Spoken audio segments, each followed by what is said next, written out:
walking through a ghost town. Y'all ain't playing my sounds. Don't tell me to calm down. Don't tell me to calm down. Only time I go backwards is when I wanna moonwalk. Don't test me, my mood's wrong. Don't test me, my mood's wrong. We are who we say that we are. You were lost in the stars, and it's all from the start. Never running no pace, never on the right page, but we still read that book, and we still run that race. Ay, Mississippi Racer riding out, no shortcuts, no time for that. Mississippi Racer riding out till the wheels fall off. I'm driving that. Mississippi Racer riding out, wheels stop burning, strike the match. Mississippi Racer riding out, red light, green light, red light, good night. Ay, red light, green light, red light, good night. Red light, green light, red light, good night. Red light, green light, red light, good night. Red light, green light, red light, good night. Time to chill, don't sweat it. Good morning and welcome. It is Coffee and Sports. It is the morning show powered by Wire to Wire Network. Thank you so much for making us part of your morning routine. I am Chris, and that, of course, over there, that is Mo. Mo, how are you this morning, sir? Hey, happy hump day, partner. Yes, indeed.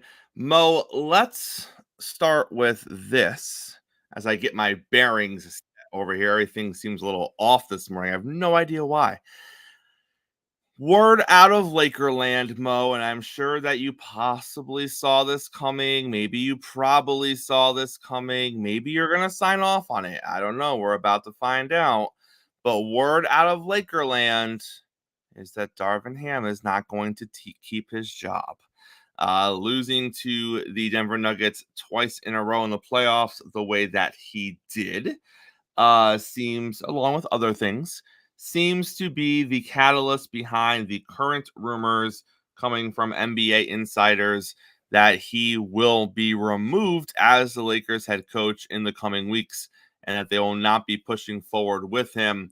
Mo, what do you make of the report? What do you make of the possibility of him not coming back? Do you think Darvin Ham is the problem with the Los Angeles Lakers? I don't think he's the problem. If you're telling me you're moving him out or firing him to bring in an upgrade, if there's an upgrade, then you upgrade. But remember this, he lost to the defending champions, the same team that defeated them 4-0 in the Western Conference Finals last year. And so the strategy was, well, if we're going to get into the play-in and we're going to be the 8th seed or the 7th seed, take on the monster right away, right? I love that. Well, they took on the monster and they lost. I don't think they lost because of coaching. It's not like, think about this, Chris. Darvin Ham doesn't tell D'Angelo Russell to go over. He didn't tell him to go over in a game. He doesn't tell him not to play defense. He doesn't tell Austin Reeves to not show up from game to game. He didn't tell Rui to be god-awful throughout the whole series. That's not part of the coaching plan. If you want to tell me there are better coaches out there available, I'll listen to that. But I don't want to hear that the reason he's getting fired is because the Lakers lost to arguably the best team in the NBA, the defending champions, Denver Nuggets. Last time I checked, they were supposed to lose to the Denver Nuggets. Did they improve? Sure. They won a game. That's one more game than they won the last time they met the Denver Nuggets. And if you want to go out on your sword and go, well, every game was close, Mo, every game was close. The difference was the Nuggets' two best players in late game situations outplayed the Lakers' two best players in late game situations.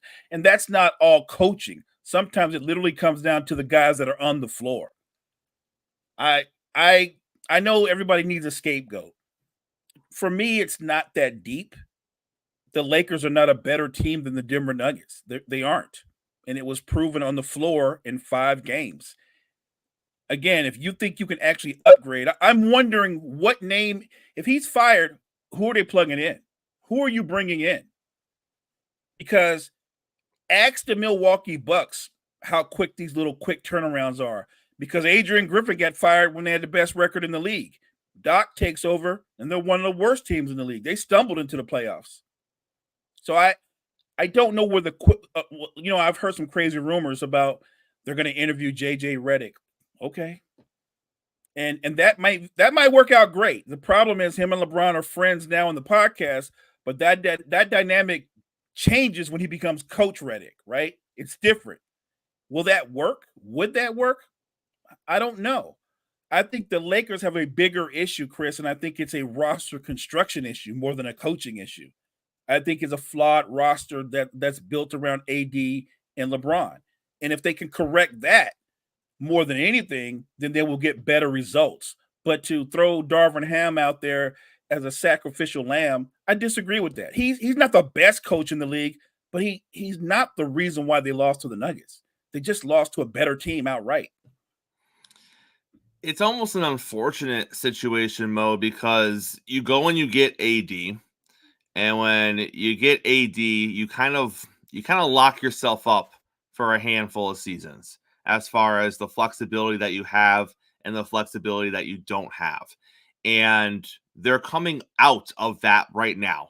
This offseason, the Lakers are coming out of kind of being locked down for a little bit and not having the flexibility to do some things.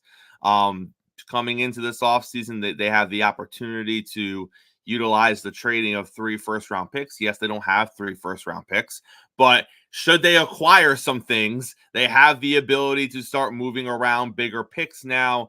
They're going to have more cap space. They have the flexibility now to go out and potentially, I don't know, get a third person onto this team, Mo, because look at how they matched up against the Denver Nuggets in the playoffs. Mo, who is the third best player on the Los Angeles Lakers? I think most people would say Austin Reeves. Where was he? As I said, he was there officially for all 5 games, but he wasn't productive or at least impactful consistently, right? And if it's not Austin Reeves, who is it? Then it would be D'Angelo Russell. And he takes game stretches off. Entire game stretches, 2, 3, 4 games at a time. You may not see a decent version of D'Angelo Russell out there on the court. And Mo, that's my point. When I say who is the third best player on the Lakers, and some will say, oh, it's D'Lo. Okay, for 3 or 4 games at a time, he'll disappear and literally be a non-factor, or he'll be a factor the other way. He plays so poorly in some games, it benefits the other team because of how poorly he is playing. What was all that conversation going into this season? They can't move Austin Reeves. They can't move him. They need him. He's a piece here, Chris. Talk to me after this season about how much of a piece Austin Reeves is, because what it looks like is he had himself a nice season, Mo, and that he had himself a nice playoff run, and now we're kind of seeing where he fits in when there's expectation added to his name, and he's not a piece. He looks like depth is what he looks like. He looks like depth on what already needs to be a good team for him to have an impact, and that's not what it is. So when you're looking at your third best player being either D'Lo or Austin Reeves, or if you want to throw in the 3 Ruri fans that exist out there and they want to say, I'm okay with that as well. But then you go and you look at the Nuggets, and we say this all the time. The Nuggets have one superstar. We know who that superstar is, but look at what the rest of the players on that team do. They show up and they're consistent. When you look at the third and the fourth best options the Nuggets had in this series, on paper, you might say, oh, him and D'Lo are in the same. Nope, they're not in the same conversation, because what the Nuggets do is they go out and they are a machine. They are business-like, and their third and fourth best options are just solid. They just put up solid workman-like numbers when they're needed to do so. And that's where the Lakers struggle. If their third and fourth best options, Mo, just went out there and just put up workman-like numbers most nights, the Lakers probably would have won the series. Because, like you said earlier, not only did the Lakers play this series close, if you look at the majority of the series through the first 3+ quarters, there was a lot of times where the Lakers led. There was a lot of time in 3 quarters in, the Lakers were leading a lot of these games. They were leading every game. every game they led. So you look at this series as a whole and you say, well, it sounds silly, take out the fourth quarter, but look at the first 3 quarters. The Lakers were the better team. They just couldn't close.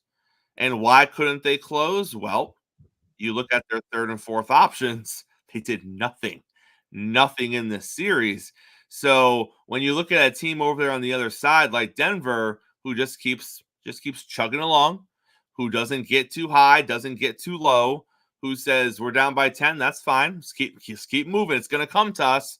We know it's going to come back to us. And when it came back to them, they made shots. And in critical moments, when someone else besides LeBron had to try to make a shot, it didn't work out for LA. But Mo, I say all of that to say this. How the hell is that Darvin Ham's fault? He's not the one that went out there and constructed this team. He didn't die on the hill of I want D'Lo to be my best player. That if it ain't D'Lo as my third best player, I'm not coaching. He didn't say that. He didn't go out there and die on the hill of Austin's the third best player on this team. Do not get me anyone more talented than him because he has to be the third best. He is making the most with what he has. And yes, they had opportunities to win the series. And no, they didn't take advantage of it. But if you sit here and tell me that the Lakers are as talented or more talented than the Denver Nuggets, you're dead wrong. So I understand there's no moral victories. I understand that you don't walk away from professional games and say, we did our best, we hung in there. I get that. But when you are looking at a matchup where you are a play-in team that got yourself into the playoff, and then you're playing against the team that everyone thinks is going to win the NBA Finals, and last year they blew you out of the water 4 games, and this year you look competitive against them, I think that's something. And then you add on to the fact you finally have cap space, you finally have pick space, you finally have the ability to potentially bring in a legitimate number 3 player on this team that is head and shoulders above anything you have now in the third spot, and he can't get one more year out of it. I don't like it. It doesn't sit right with me, Mo, unless a clear upgrade. Unless the person you bring in, you're like, well, come on, Chris. Of course they're going to bring that person. Unless that's the conversation, I don't like it. Now, I'm with you. You brought up something that's really important, right? This is going to be the first time in a long time in the LeBron era that in the offseason they will have some flexibility to make some moves. They actually will have a couple of picks that they're their later picks that they're going to be able to use if they're going to try to pursue a trade. I guess the frustration for me is you're the 7th seed. You could have, I mean, if you beat the Nuggets, is it not an upset? It's an upset if you beat the Nuggets. You know, like you said, I don't go on every game was close, Mo, so that tells you something. It does. It tells me that the best team in basketball can not play their best and still win. That's what I get. That's what I got from that takeaway. That if I told you going into the series, Jamal Murray was going to shoot 40% for the entire series, you would have told me the Nuggets are in trouble. And yet that's the reason why you don't just look at numbers. He shot 40%, which isn't great, but he made 2 shots that literally decided 2 games. Never mind what he did for the rest of the game. He made 2 shots that decided 2 games. That's what matters more than anything. I think it's frustrating if you're a coach like Darvin Ham, and you've been hearing the whispers. I think he was hearing the whispers last year. Yep. And they ended up in the conference finals, again, losing to the Nuggets. He's been hearing it all season this year. And what I don't understand is if you have 2 veteran leaders in LeBron and AD, all that Darvin Ham should get fired or we don't need Darvin Ham, how much accountability do your veteran leaders do they accept as well? Like, everybody on the planet knows last 30 seconds of a game against the Nuggets, you know what you don't do? You don't let Jamal Murray play one-on-one. You don't. You can say that might be a coaching thing, but that's a common sense thing. Like LeBron, he knows all this. AD knows all this. you blitz Jamal Murray and make somebody else beat you. I don't care if it's Porter Jr., Aaron Gordon, anybody beat you, but not Jamal Murray. And I just think, like you said, unless you can show me someone that I can go, well, if they're going to get him, if they're going to get that guy, then of course you move Darvin Ham. But other than that, the 7th seed lost to the 2nd seed. And to me, it really is just that simple. So I don't. What did you expect to happen? Like I think sometimes Laker fans, they go, well, after we beat the Nuggets, it's all downhill. Right. And guess what, Laker fans? Had you beaten the Nuggets, I could see the strategy. It would have been all downhill. But there's the other side of that. Well, once the Nuggets beat the Lakers, then we start complaining about Darvin Ham. And it doesn't sit well with me at all either. Mo, becoming the 7th seed and getting into the playoffs doesn't erase the previous 80-plus games that you put on the resume for this season. Right. The fact that you were a play-in team, the fact that there were moments, long stretches where you were the 9th or 10th best team in your conference, that doesn't magically go away just because the playoffs begin. So let's get Will on the show. We got more NBA basketball stuff to discuss this morning. Will, how are you, sir? How you guys doing this morning? Thank you for having me on. Morning, Will. Well, thanks for being here. Let's start with the Pacers and the Bucks. Man, there were some betting odds that took a hit in Vegas last night. You're telling me that 3-1, down a couple superstars, backs against the wall, everything was right there for Indiana to potentially close out the series, and the Bucks come out and say, well, hang on a minute. Let's just win by 20, because why not? What did you make of the Bucks game?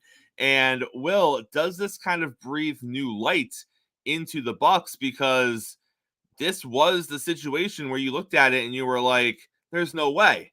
Well, now that they did this, who's not to say they can't come out and even up the series regardless of who's on the floor? Well, I still think that the reason why the Bucks lost last night because they fell asleep at the wheel defensively. You let their reserves come in there and do their thing. You let Bobby Portis come in there and dominate you. The reserves played great, but that was because they had no defense at all. They was lifeless on the other side of the floor. And now, from if you read the reports, it looks like Dame and Giannis are close to returning. Then I get it. I get it. The Pacers are a young team. They don't have that quote unquote, we need to put the dagger in you before those guys get back. But they need to focus going home. Go ahead and handle business and finish this thing off. Because if you allow a veteran team like that to breathe new life, particularly if they win this next game, to have new life in them, and you have your returning superstars coming back, that's not a good sign at all. So I just think they want to slip of the wheel defensively. They can come back the next game and get that win. Mo, one of the games or one of the series that's not being talked about early in the playoffs is maybe one of the best series that we're seeing out there with the Magic and the Cavaliers. Cleveland gets up early. The Magic pull back. Cleveland takes game 5 last night. They're up 3-2 now, Mo. What do you see happening here in game 6? Are you impressed with Cleveland coming back and going back up 3-2? Or are you looking at this, Mo, and you're being like, this isn't great basketball per se, and whoever comes out of here, they're not doing much in round 2, so good for them, kind of counter punch against their series, but whoever comes out of this we're not talking about them much longer. I'm leaning more towards this isn't great basketball. I don't think these two teams are that great. It's been a close series and it's been an intriguing series, but it's been a lot of ugly basketball if you've watched this series. And I think Orlando has shown their age.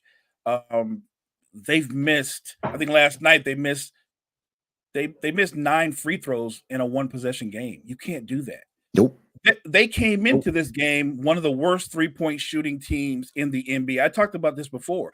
If you're one of the worst 3-point shooting teams in the NBA throughout the year, you shouldn't be taking 33 pointers. You shouldn't. The other team is literally inviting you to take, which most of us would call an open shot, but they're doing that for you're open for a reason. You're not going to make it. Odds are, and those two things it killed them last night in a really close game. They couldn't make free throws and they couldn't make wide open shots.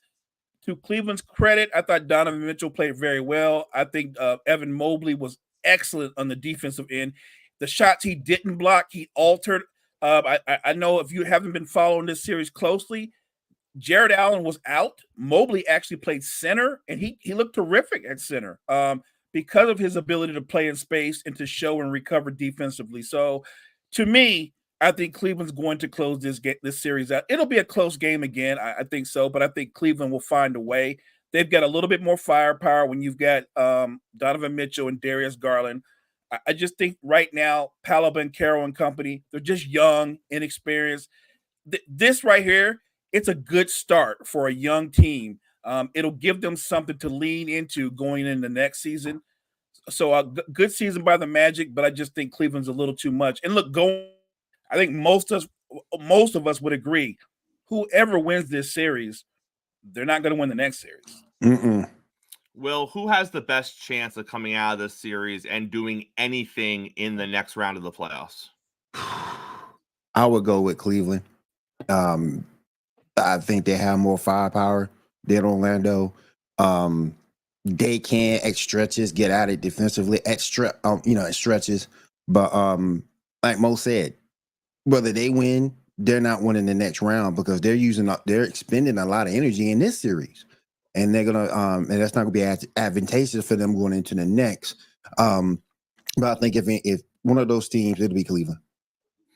Well, after the playoff game last night with the 76ers and the New York Knicks, Charles Barkley said that it was inexcusable that the Knicks did not just foul Maxey at the end of the game. He did not understand what their strategy was. He thought that it was basketball IQ 101 as far as what to do in that situation to try to lock away and preserve that game. Let's start with that. Do you agree or disagree with what Barkley said? I agree with what Barkley said. By taking the foul there, it would have helped you get set for the next play. So I do agree with what he was saying. I don't like how he said it, but I do agree with but I agree with the premise that a foul should have been made. Now let's talk a little more about the man himself, Mr. Tyrese Maxey. You're looking at a team in the 76ers that they didn't think they were going to be in this spot. They didn't think that they were going to have somewhat of an uphill battle, when the season began, because had they been healthy, they wouldn't have been this low as far as the seeding goes. They get behind early, backs against the wall. They're still hanging around the series. It's 3-2, but that's still 2 more games they have to overcome. When you're looking at this team, and if Maxey continues to do what he did last night, but he's played well all series, do you see him being able to carry this team over the hump? They'll continue to get healthy. And is there a run to be had with the Philadelphia 76ers? Or is this just going to be a great playoff performance, a blip in the playoffs this year, and the Knicks are going to wrap up the series in Game 6? That's a lot to ask of somebody to come off a performance like that to do it again. I don't know if that would be something that would be sustainable. You got nothing out of Joel last game, and I get it. Maxey did step up, but that's going to be kind of hard for him to repeat going into the next game. So I think it's going to be more of it was a great game, fantastic game for him, history making for him. But I don't think it's something that's sustainable for him or Jalen Brunson. So we'll see. And Mo, that's the question, right? You take these games individually and you look at these amazing performances on one side and these kind of disappointing performances on the other side, and you ask yourself, are we going to get closer to the middle, or are we going to keep seeing one side going big and the other side disappointing? Do you think in Game 6 we're going to see a repeat Maxey performance and we're going to get into a Game 7 where anything can happen, all bets are off in Game 7 environments, and that's the last place you want to be if you're the New York Knicks, Mo? Or can the Knicks take care of business and just avoid having that Game 7 conversation? So I don't know who you picked before the series, Will, but this was my thought going in. If Embiid is healthy, I'm taking the Sixers. It was that simple. I did the same. If he's healthy, I'm taking the Sixers. If I he's did the same. anything less than that, which he is, I'm taking the Knicks. So I don't know if they're going to win Game 6, but I'm still, I picked the Knicks to win the series. What I will say is a strategy for the Sixers that could turn it around. You saw it. The focal point of your offense should be Tyrese Maxey. You should go into the game with the notion that Tyrese Maxey is going to take 28 or 30 shots. And usually when he shoots, he takes good shots. The kid is a blur in the open court. You barely can stay in front of him in the half court set. All Embiid has to do in Game 6 is not turn the ball over.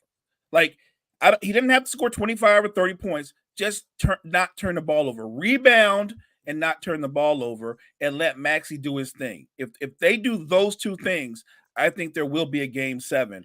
I know a lot of people are killing Embiid, talking about he hasn't played very well.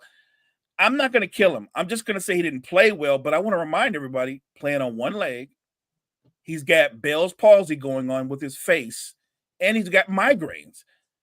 I don't know about you or your family situation, but in my family, my wife gets chronic migraines, and they're the kind of migraines where she can't function at all when they come on.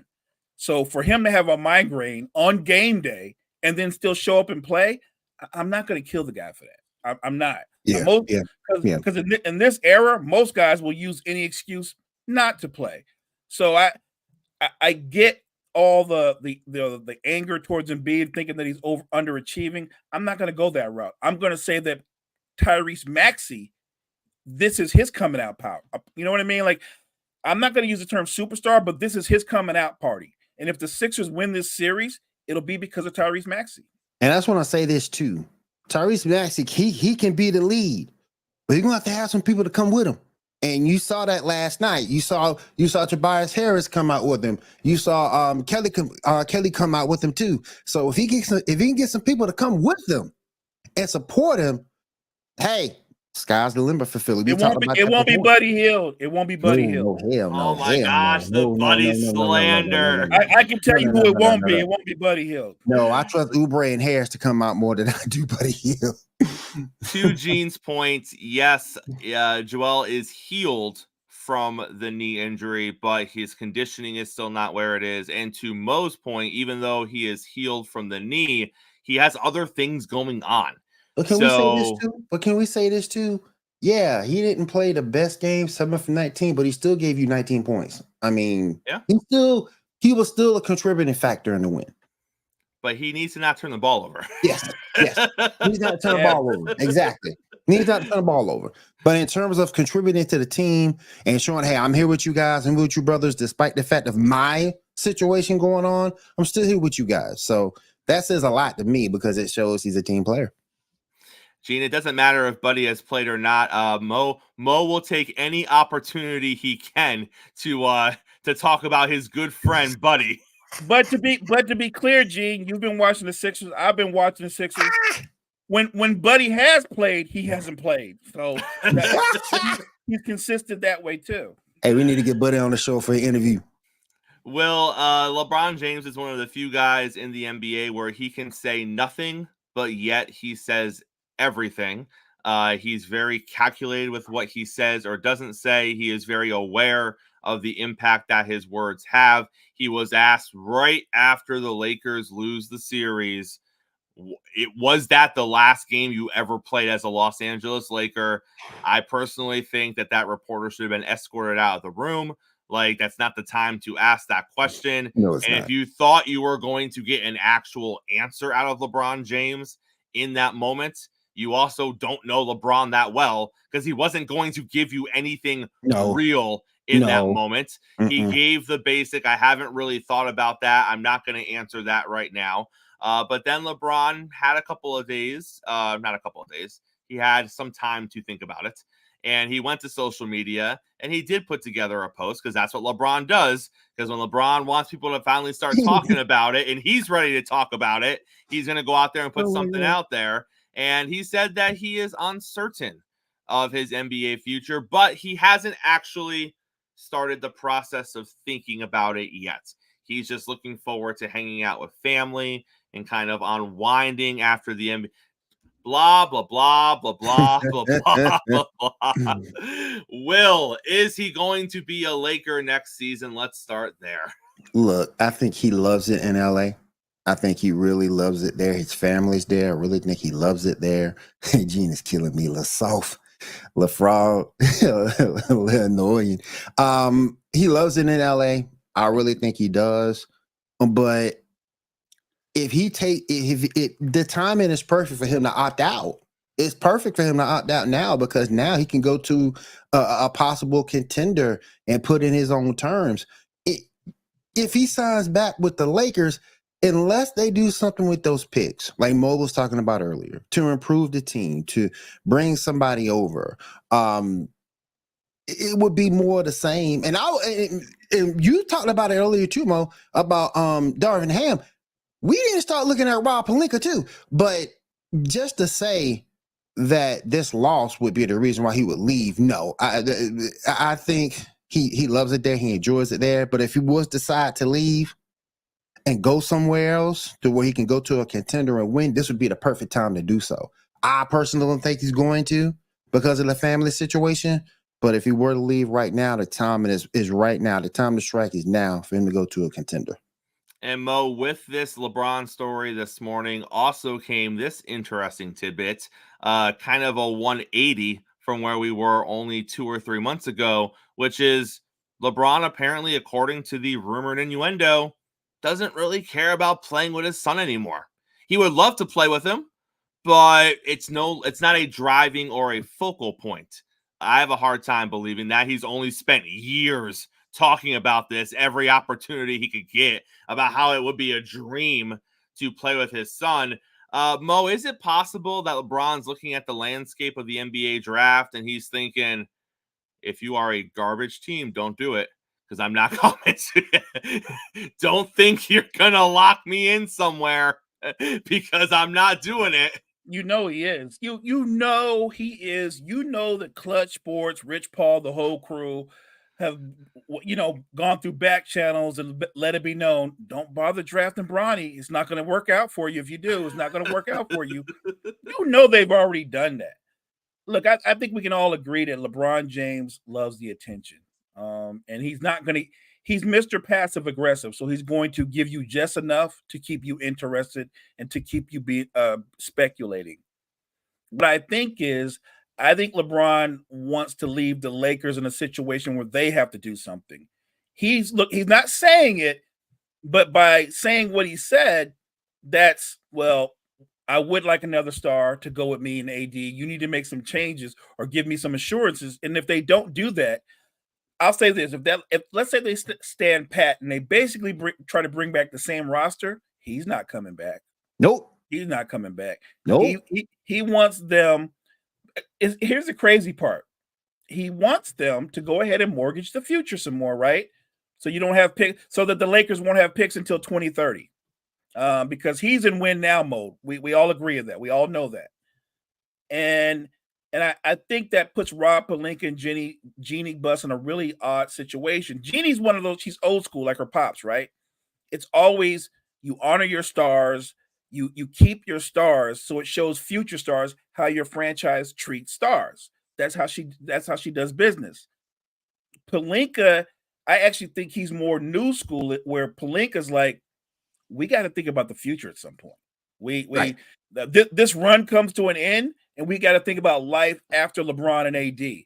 Or you could be more practical and go, LeBron could literally opt out of the 5th year and he can just go away. He can just bounce. What if he did that? What will we look like then? So I think the brain trust is having a conversation right now. Do we mortgage the future and bring in a third star?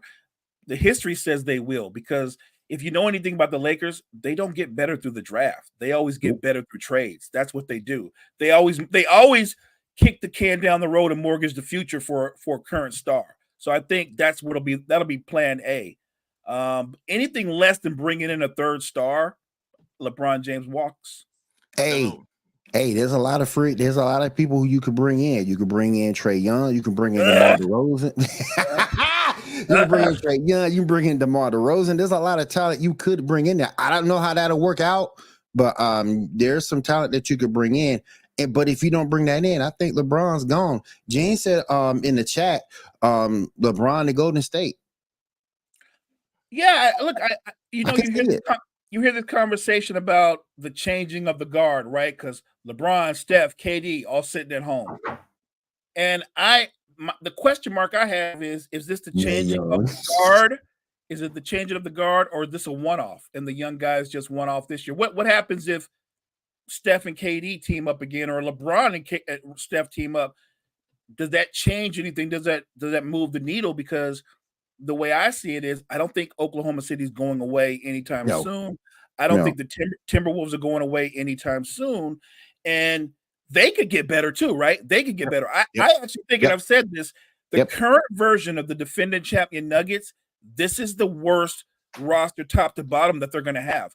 They'll be that much better next season, the Nuggets will. And that's going to be scary because they'll have the assets to replenish their bench to go along with that exciting and very cohesive starting unit. So look, I get it. Everybody's going to start doing these. What if LeBron, KD, and Steph get together? That's not going to happen. That's not going to. The only way that major pay cut, right? And to use a certain person's line, they like their money, right? They do like their money. Gentlemen, we got 60 seconds before we get out of here. Will, we got the Celtics and the Heat tonight. Is there any chance the Heat win and force a game 6? I don't think so. But when you have a desperate team, with some talent, the way the Heat do, and the way Bam Adebayo's been playing with no Kristaps Porzingis, they're 21-4 without him over the season. But I will give the Heat a puncher's chance, because I still don't trust Boston. So I will give them a puncher's chance on getting this win here. And again, Porzingis is out, so we'll see. And then the second game tonight, 2-2 right now, Mavericks and Clippers. Pivotal game 5. Who goes up 3-2, the Mavs or the Clips? I got the Mavs. I got the Mavs as well. I got the Mavs as well. And this might be one of the series we don't talk about because these two teams literally hate each other. They do. Yep. Will, always a pleasure. We appreciate you coming on. Have a good day, sir. Thank you. Thank you for having me on. Everybody in chat land, have a good one. And Mo, we're gonna quick pivot because we got things happening this morning. We're gonna keep things moving. We're gonna bring the NFL genius himself onto the show right now. Gene, welcome in. How are you this morning? Fired up, bro. About to get a new bed. I'm fired up. He's about to get a new bed. My guy. I got a sleep number. Oh, well, but last night after that Maxey performance, bro, I'm gonna say something very clear. Philadelphia fans, and you do not. I shouldn't even say this out loud, but it's okay. I'm going to. Philadelphia fans, if you allow the New York Knicks to stand in front of your stadium, stomping on your merchandise, dancing around, you don't get a night in the Slammer, I have a problem with you. All right, listen, throw a punch. Yep, that's fair. All right, Gene. I know that I'm sure that tonight on Wire to Wire Sports, you're going to dive deep into the NFL draft. So we're just going to go superficial here. We're going to go top layer, and we'll let you guys get into all the nitty gritty later on tonight. We're going to talk just briefly about the first round, and then you're going to let us sound off. I'm going to let you sound off a little bit about what I think was a very, very good draft with your Philadelphia Eagles. But we'll close on that. So let's start here. We all knew where it was going with the first round pick. We all knew it was going to be Caleb Williams. No surprise there. Then we get the fact that it was a smokescreen, although we did get reports out today that J.J. McCarthy was their second pick. If something weird happened and they decided to move out of that pick and move down, J.J. McCarthy would have been there 2, not Drake May. But Jaden goes number 2, and you have Drake May go number 3. And that's where I want to stop first is Drake May. What do you like of the Drake May pick with the Patriots? Obviously, many will say that he was the best quarterback available at that pick. They needed to go quarterback. Their head coach said they needed to go quarterback. Do you think of the ones that were available in that moment, he is the best one for that franchise? I'd love that you end it with for that franchise, because the answer is yes. He is the best one for that franchise. Drake May has the arm strength to throw the ball in 10-degree weather. I don't know how many times I have to say this, but it's so evident that quarterbacks throw the ball differently. I'll give you an example, right? If you look at Nick Foles' splits, he was an Eagle. When the weather is below 25 degrees versus over 25 degrees, it's insane. He never had the real arm strength to throw the ball in cold weather games. We lucked out in that Minnesota game in the NFC Championship. It was like 50 degrees. That doesn't happen in Philadelphia in January. Now, if you look the prior week versus Atlanta, he could not throw the ball to save his life in that weather. Drake May has the arm to throw the ball in New England. Mac Jones did not. I think it's the best pick for them, because I don't think Penix, Nix, or McCarthy has the arm to be able to throw the ball in that weather. At number 4, the Arizona Cardinals take Marvin Harrison Jr., and this is no hate on DeAndre Hopkins, but you take Marvin Harrison Jr., you put him with Kyler Murray.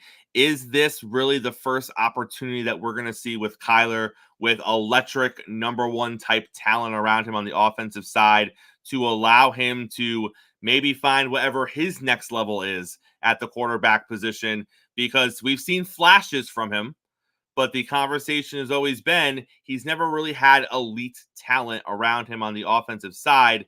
Is this the first step in the right direction, Gene, or are you not that high on the Kyler Murray ceiling? That is that's blasphemous, what you just said. Like, did you talk about those? He didn't have wide receiver talent. He had Hollywood Brown. He had DeAndre Hopkins. They drafted a wide receiver at the end of the first round. I don't know why I'm forgetting his name. Speedster, that played for them for the last 2 years. They had Christian Kirk, who's a number 1 on another team. Kyler Murray had all the talent in the world around him for years. He had AJ Green at the end of his career. The problem with Kyler Murray is Kyler Murray. And I don't think Marvin Harrison's a great fit for them, because Marvin Harrison runs the route tree better than anyone in this draft. That's what he does. He can run all routes, and he's crisp. Kyler Murray is not a precision passer. What I think, it sounds crazy. Marv's the better receiver, but I think the better receiver for Kyler would have been would have been Malik Neighbors, who would allow Kyler to move around and be able to adjust to that speed. It's wild that you want to talk positively right now about my boy Christian Kirk. Look, Christian Kirk, he played really good last year until he got hurt. Christian Kirk was good as a slot receiver in Arizona. DeAndre Hopkins was mid-prime with Kyler Murray his first. Remember the catch he made versus Buffalo? It was insanity. Kyler Murray's had talent. He's had talent. His attitude and his ego. Look at all the players that leave Arizona that talk about him and say things about his attitude, his leadership. I can't take him. Not a fan. Like you predicted, at number 5, the Chargers go with the best lineman in the draft. They get Joe Alt. Very much a Jim Harbaugh move. What do you make of the New York Giants taking in what their opinion is and what some thought was the best receiver in the draft, Malik Neighbors at number 6? Obviously, if you're looking at the Giants, some people thought they might go quarterback there. They might try to push Daniel Jones. And to your point, they did try. They tried to sell the farm to go up there and get Drake May, but the Patriots were not budging. And obviously, they weren't interested in anyone after Drake May in that spot. What do you think of the Neighbors move? Do you think they would have been better off going quarterback with what was left on the board at that position? I mean, I think it's really interesting how Malik Neighbors, all but trashed their quarterback a week and a half before the draft, and they still took him. I think that's interesting. Malik Neighbors is a round peg, square hole, square peg, round hole. It's not a fit for what Daniel Jones does. These are weird situations. Daniel Jones does not have the arm strength to be able to throw the ball 50 yards and let Malik Neighbors run under the football. It's just not a good fit. By the way, they already drafted I'm not saying Jalen Hyatt is Malik Neighbors, but didn't you just draft a burner that can run past the defense last year? And then you have a quarterback that doesn't have the arm strength to get him the ball down the field. It's illogical, but Giants going to giant. Then we have the most controversial pick of the first round. It is the Atlanta Falcons at number 8. They take Michael Penix Jr. We've heard the reports. Kirk Cousins found out moments before the pick came in, allegedly, that this was the pick. He was shocked. He was in disbelief. We find out coming out of the draft that this was a quarterback they had their eye on. The head coach really likes this quarterback. The GM really likes this quarterback. Let's not forget, Gene, Kirk Cousins is 36 years old. He is coming off of an Achilles injury. Yes, they gave him 4 years and $180 million, but money is just money. It's about winning games. And I don't know, should Kirk get hurt this season, or should at the end of, halfway through next season, he starts to deteriorate a little bit as a 37-year-old? You got the next guy right there. But in Kirk's defense, he's looking at it, Gene, like, anything else would have helped us this season. You literally went with the one thing outside of maybe a kicker that wasn't going to directly impact us this season. Gene, where do you fall on the move? Chris, let me just be clear. I love listening to you, and I have the utmost respect for you, and your opinions normally come with really good facts behind them. I listened to you talk about this the other day, and I wanted to jump through my phone. I'm okay with it. I hate the pick. And I'll tell you why I hate the pick. You said, well, he's 36 years old coming off an Achilles tear. That would be logical if Kirk Cousins was already signed there for 4 years, $180 million before the Achilles tear. They signed him after he tore his Achilles to bring him in and give him $100 million guaranteed. Oh, and by the way, the other comment that was said that just, I don't know, I lost it, was, well, this move is not going to get them closer to a Super Bowl. No matter who they drafted, the Falcons weren't going to win the Super Bowl. Well, I want to just point out to you this. The Atlanta Falcons had the 12th best defense in football with the 25th best pass rush. They did not get after the quarterback, but their secondary was a no-fly zone. Jesse Bates was incredible. They have Kyle Pitts, who's been underutilized, a top 10 pick. Bijan Robinson, underutilized, a top 10 pick. Drake London, underutilized, a top 10 pick. If you add Dallas Turner to that defense with Kirk Cousins as a prolific offense, I'm not saying they beat Detroit, San Francisco, Philadelphia, Dallas. They might not. But they're easily winning that division, and they're playing home playoff games with that team, with an opportunity to win playoff games. And I think they have when you get to the tournament, you don't know what happens, right? Brock Purdy hurt his arm on the second drive of the game. Look, we watched what Green Bay did. Green Bay had San Francisco beat. With that Atlanta Falcons team, anything could have happened. And we've watched crazier things happen. That team was in the playoffs with home playoff games. I would have drafted something that could help me compete in the playoffs. If the Falcons win the division this year, are you surprised? No, they're still going to win the division. Okay. So they're still going to be in the same spot. Yes, but I would have rather a pass rusher to help them compete in the playoffs. And Dallas Turner was that guy. How that man fell to 17 is beyond me. Well, that's a whole other conversation, why he fell as far as he did. I think teams in the 15, 16, 14 range were just shocked he was still on the board. They were just like, we didn't really do our homework on him. We didn't expect him to be here. Going number 9, Chicago Bears double dipped in the top 10. They get themselves a shiny new wide receiver to go with their shiny new quarterback. Gene, we talked about this yesterday. I'd love to get your opinion on it. What do you think of the Bears getting a dome? As a pure football fan, are you on the side of the Bears don't play inside, or do you look at it as a fan in 2024 where you're like, this helps the franchise? Well, I mean, it's kind of a double-edged sword because both the things you said were correct. The NFC North is being ruined, and if they get a dome, and I'll explain to you exactly what I mean. Detroit already has a dome. Minnesota has a dome. And now what you're going to do is you're going to give Chicago a dome. It's the NFC South. Yeah. All the games are going to be great except when you play at Green Bay. Like, I don't know. It's not Bears to me for them to have a dome. And if you want to talk about their pick, Rome Odunze at 9, it's perfect in every ounce of the word because Keenan Allen plays out of the slot. Everyone looks at well, I have Keenan Allen and DJ Moore. Keenan Allen plays primarily out of the slot. You have a guy that can play X for you in Rome Odunze, and you have DJ Moore, and they're a perfect complement to each other. DJ Moore is shifty and quick. Rome Odunze is a jump ball, big play, going to go up and get it, and he can grow with Caleb Williams. I love what Chicago did this draft.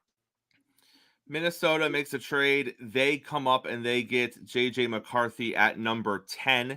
We thought this might be the spot that we saw the tight end Bowers go to the New York Jets. That is apparently what Aaron Rodgers wanted. JJ McCarthy, we knew that seeing all the hype in the pre-draft stuff, Gene, we knew he was going to go somewhere probably in the top 15. He goes here at 10 to Minnesota. You've talked about McCarthy before, just him coming out of the draft, based on what he did in college. Now looking at where he ends up with Minnesota, with how that team is currently comprised this season and could be comprised the next couple of seasons, what do you think of that fit? So I think that if we're just laying all the cards on the table, I'm not a big fan of JJ McCarthy, but if he can go to a situation that's probably primed for him, it's Minnesota. You gave him a veteran running back in the offseason, Aaron Jones. You have an elite number 1 wide receiver in Justin Jefferson. You have a safety blanket in TJ Hawkinson. You have an offensive-minded head coach. So if he was going to go anywhere and succeed, I think it's Minnesota. I'm not saying the kid's never going to be good. I just didn't see it at the college level. I don't think he's a great quarterback. But, the glove fits. It's not like, the glove fits perfectly. At number 11, the Jets only went back one spot. They went back to 11. They still could have taken Bowers. They choose to go offensive tackle. We talked a couple weeks ago that they helped offensive line during the offseason through some different acquisitions. Do you like the move to go offensive tackle in the draft, or do you think they should have went Bowers at tight end and given Aaron Rodgers one more good to very good weapon on the offensive side? This was the Jets saying, we're done listening to you. Last offseason, we listened to you. We got it. Randall Cobb, Alan Lazard, and you played 3 plays for us. This is them saying, we're going to draft for the future beyond you and to make sure we can protect you this year. We have the weapons. We went out and got you Mike Williams. You have Garrett Wilson. We're going to protect our quarterback, whether it be you or next year, whether it not be you. And Olu Fashanu from Penn State is a mauler. That is a great offensive tackle. Happy for the kid. And he doesn't have to travel far. He's from the New York area to begin with. And then rounding out the run of quarterbacks in the top 12 picks were the Denver Broncos going out and getting themselves Bo Nix. They needed a quarterback, that's for sure.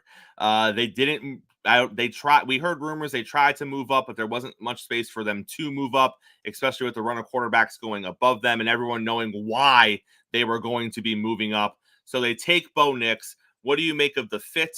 What do you make of Nix as a prospect overall in the NFL? Now seeing that Denver is going to be the spot. I wasn't the biggest Bo Nix fan coming out of draft. I had him ranked 5th of the top quarterbacks. I had him just ahead of JJ McCarthy. But fit matters. And Sean Payton's offense, dude, Bo Nix is a baby Drew Brees. I'm not saying he'll ever be Drew Brees in this league, but that's the way he runs an offense. It's short, fast passing, quick thinking, good reads, crisp. I like him with Sean Payton. And if anything's going to work in that system, and Sean Payton's system is what he did with Drew Brees, Bo Nix is the perfect fit there. I think the fit matches for Sean Payton to go out and get a quarterback that can run his offense. Gene, we got 60 seconds. Tell me about the Eagles draft and let us know what's happening tonight on Wire to Wire. First of all, I love the Eagles draft. For him to go to get Cooper DeJean in the 2nd round, for him to play nickel/safety for them, Quinyon Mitchell. I love Will Shipley. Saquon Barkley has his history of injuries. Will Shipley's a leader. They got an offensive guard out of Michigan that started 37 games, a team captain. Like, I love what Philadelphia did. Now, I don't know what the edge rusher they got out of Houston Christian. I'm not going to pretend I know who the guy is, but good words. Tonight, we're going to have our finals for our sports character bracket. We're going to do NBA playoff talk, which is pretty easy. And we're going to break down the entire NFL draft. There's a lot of different things. And I know in Dolphins land that a lot of guys in Dolphins land are not happy at the pick of Chop Robinson. Oh, I'm happy. I'm glad you're happy because your defensive coordinator is a defensive line coach from the Baltimore Ravens. And Chop Robinson could be a Hall of Famer, the amount of talent that he has. He is so raw. So I think they still need offensive guard help. But I love Chop Robinson going to that situation. I hate the fact that after that pick, the Dolphin board just lit up. He only had this many sacks. If that's all you're qualifying a good pass rusher on is the amount of sacks they have, we're having the wrong conversation. They didn't watch him because Penn State's in my backyard, and I get to watch Penn State a lot. And he is a disruptor. He lines up everywhere. And I'm telling you right now, you want to talk about the same university that produced Micah Parsons. I'm not saying that Chop Robinson will be Micah, but with the right coaching, he's that raw, he's that talented that he could be as that disruptive as Micah Parsons. Gene, we appreciate you stopping by. We'll see you in the chat later on tonight for Wire to Wire. Appreciate you guys. Well, before we get out of here today, let's talk a little WWE, shall we? But it's going to be a WWE NFL crossover because, this kind of popular quarterback just showed up on Monday Night Raw this past week. Patrick Mahomes. He just kind of showed up with his boy Logan Paul, and Chiefs fans were outraged because Mahomes was presented as a heel. And they did not like that QB1 who already gets all the hate, Mo. He already gets the hate. They didn't like that he was presented as a heel on TV. We find out later on that the segment was actually not created by WWE. The segment was put together by Prime and Logan Paul. They were given a lot of creative freedom with that segment, and they're the ones that brought in Patrick Mahomes, because Mahomes is a prime athlete. So for all of you who are like, I can't believe WWE's allowed Logan Paul okay, Logan Paul just brought Mahomes to your TV screens. I'm just putting that out there. Clearly, the kid knows what he's freaking doing. All right. But Mo, you saw it. What did you think of Patrick Mahomes and his on-screen debut and him being a heel? So unless you're a Kansas City Chiefs fan, most of us admire Patrick Mahomes, the talent, the quarterback. But I think that a lot of fan bases hate Patrick Mahomes because of the success he's had. So I actually think Patrick Mahomes himself enjoyed that. I think he totally embraced the role of being the heel, because right now he's the quarterback. The Chiefs are the franchise you love to hate because everything seems to go right for them. So I was there for it. I thought Patrick Mahomes and Logan Paul being bros, I love it. I think it's perfect. I think it opens up more dynamics, more storylines. And I think Logan Paul, he's got that natural heat where you're just like, I want to kill the guy. But at the same time, he's so raw and talented that I know he's part-time, but he can be a long-term superstar in the WWE. And then poor J.D. McDonough catching strays, taking that Super Bowl ring to the head. My man had a bruise on his head later in the night when he came back out for the main event, where he took that Super Bowl ring to the head. Mo, those rings are clearly no joke, let me tell you. You know what? I feel like JD is the guy for the Judgment Day that takes all the strays anyway. Right. That's what he's there for. He's just collecting strays. Right. That is our show on a hump day. That is our show on a Wednesday. Mo, close us out, sir. Thank you to everybody that joined Chris and I this morning. Appreciate everybody up in the chat. Make sure you check out all the great content that we have at the Wire to Wire Network. Make sure you watch Wire to Wire tonight. They're going to finish their greatest characters in sports. That is a great, great bracket. So make sure you tune into that. We appreciate you. Wire to Wire Network.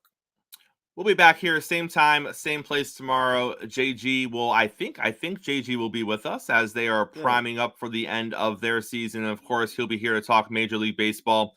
All of that and more NBA playoff stuff happening tomorrow as well.